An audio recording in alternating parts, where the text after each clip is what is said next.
Good afternoon, everyone, and welcome to my short presentation in this session on research and academic career assessment in Europe. I think this is an unusual format for the presentation, but I think it is one that we as academics have learned to embrace and to adapt to over the last few months as a result of the COVID-19 pandemic.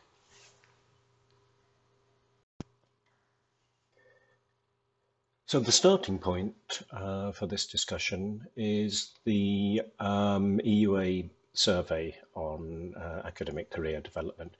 And I think there are a number of key points which we should be taking into consideration.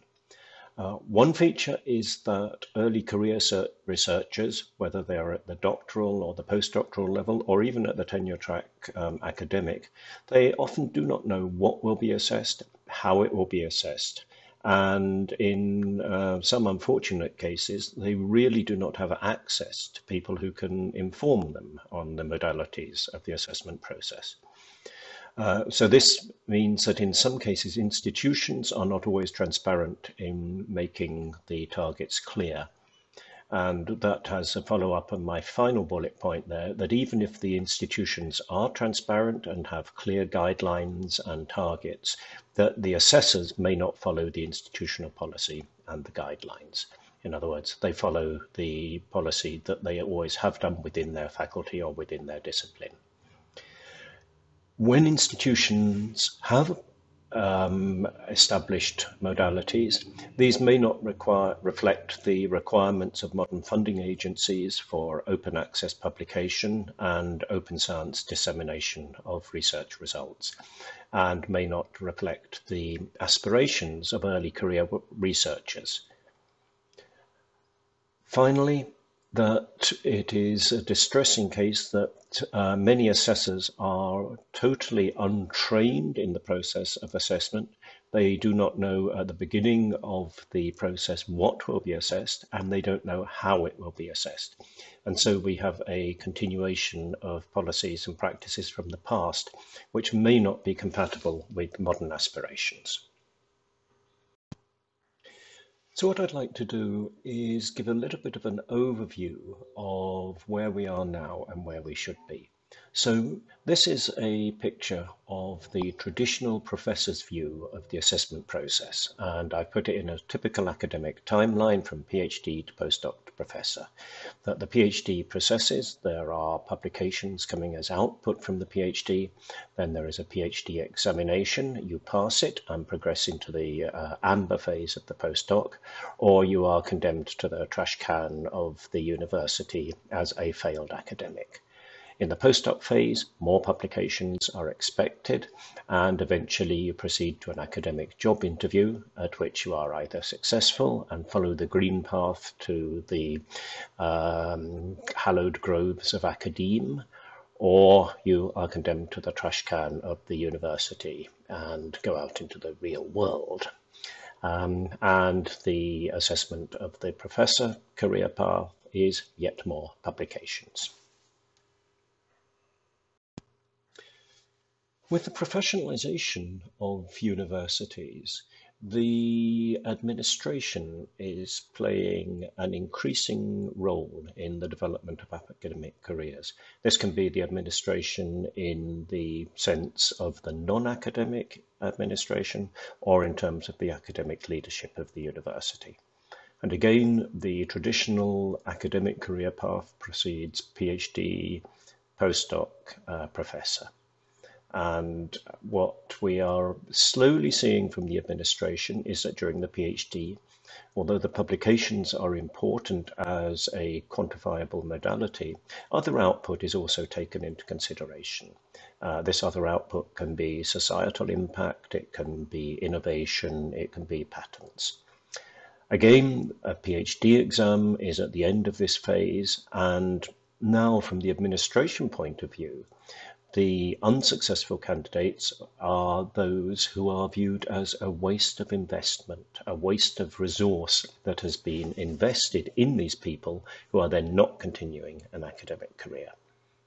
The postdoc phase is assessed certainly by publications, but also by other output and also by the contribution to the reputation of the university, increasingly important in a world of rankings.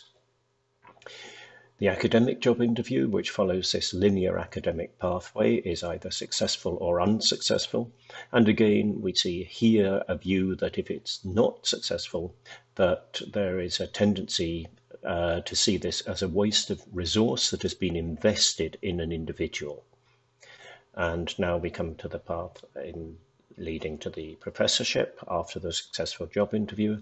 Income generation is increasingly being viewed as one of the criteria which should be taken into account here. The reputation, contribution to the reputation of the university, and that is including the publications, which are a major factor within the ranking calculations.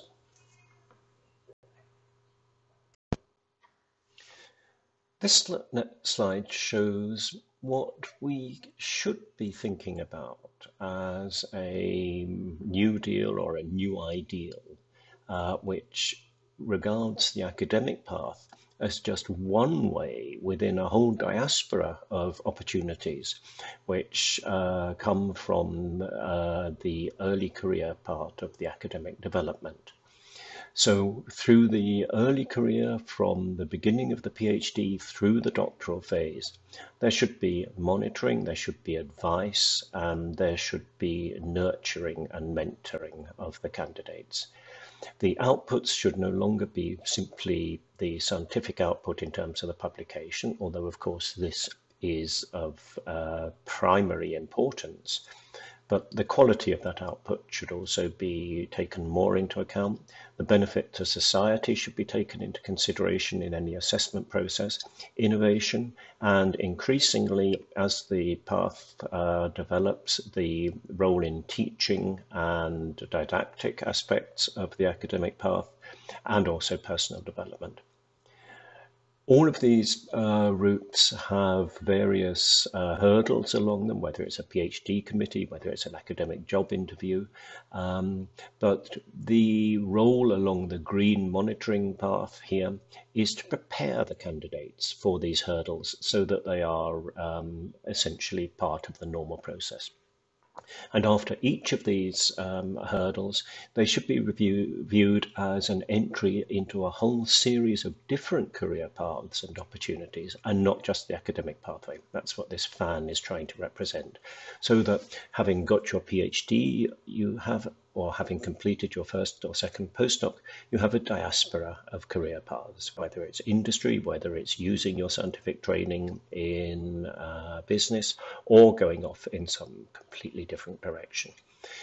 In all of those career paths, you can build on the academic training and expand on the academic skill sets which have been developed.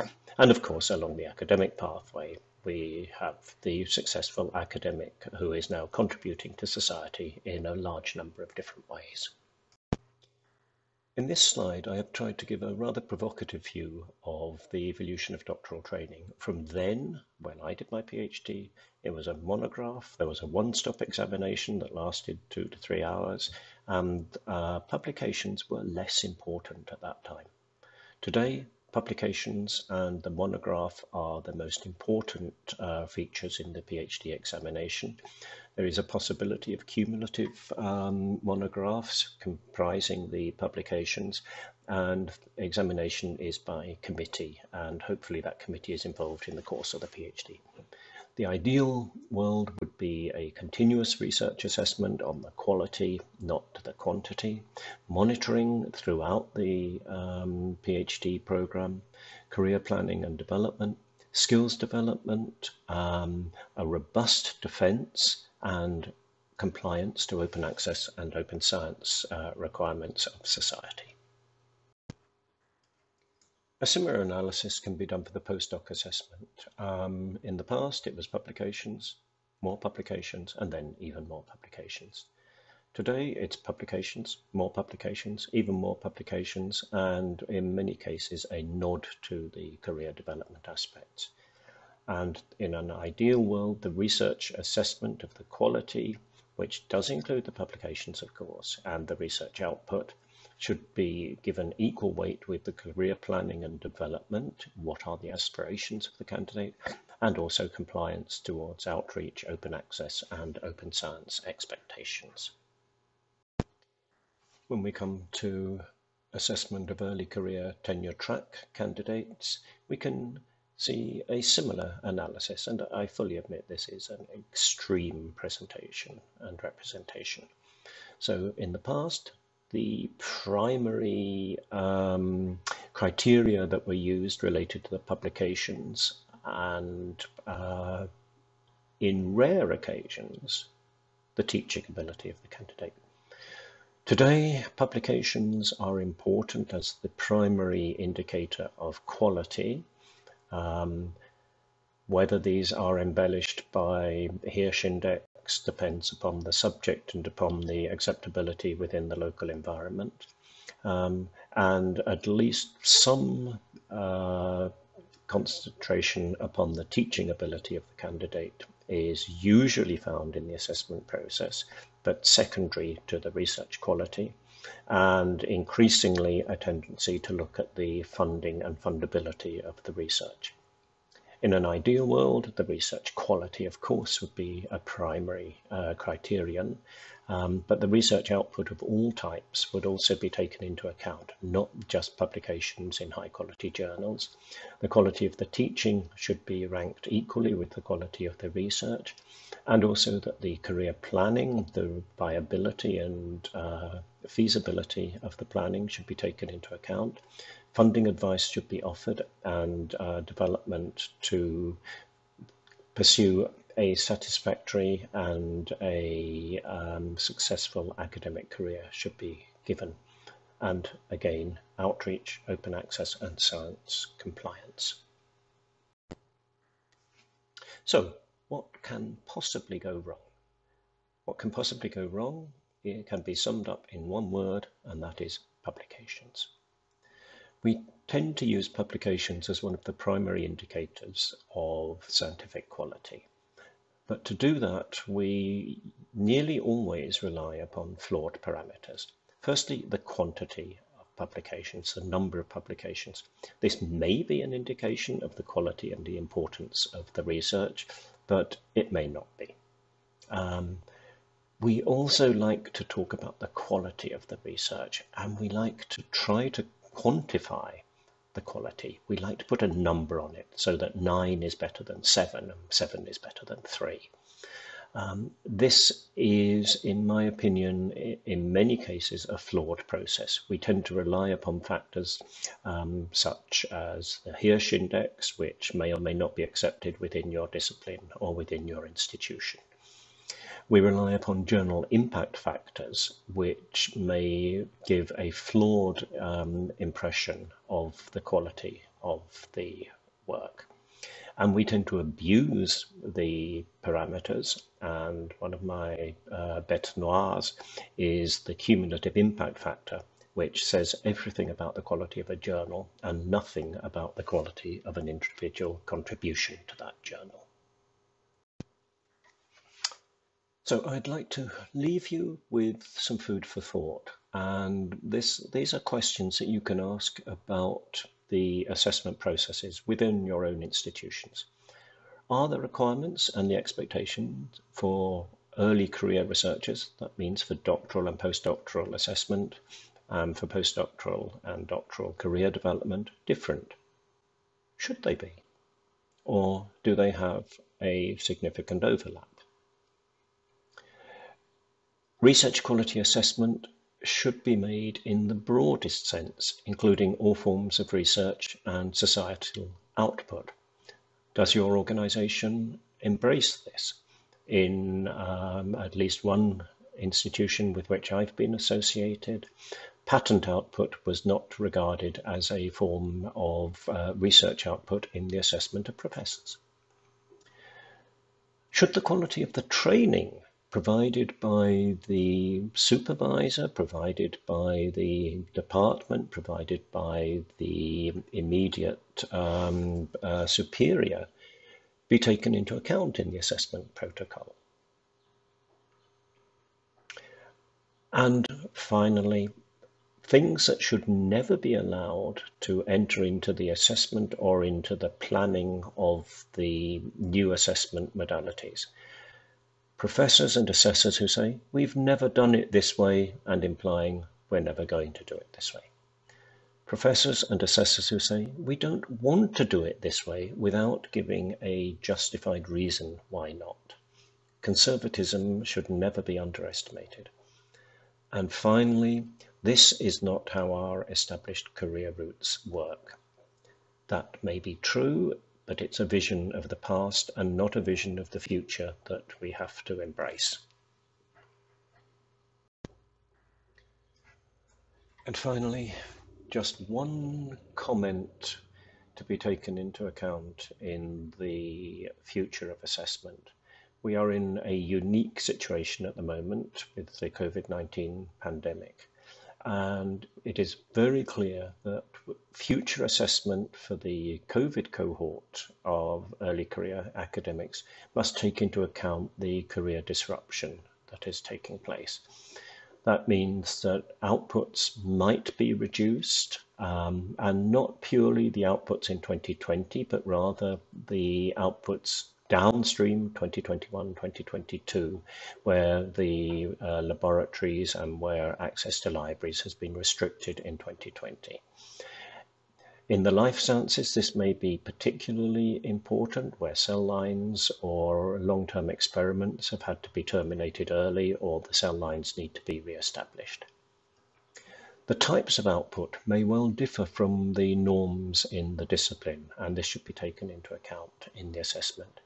And mobility might be reduced. So many assessment protocols, for example in medicine, require a postdoctoral period abroad. This may not be possible in assessing the COVID cohorts. So finally, I'd like to thank you for your attention. I hope I may have stimulated some discussion for later in this virtual meeting, and I hope that, if nothing else, I have made you think about processes within your own institutions.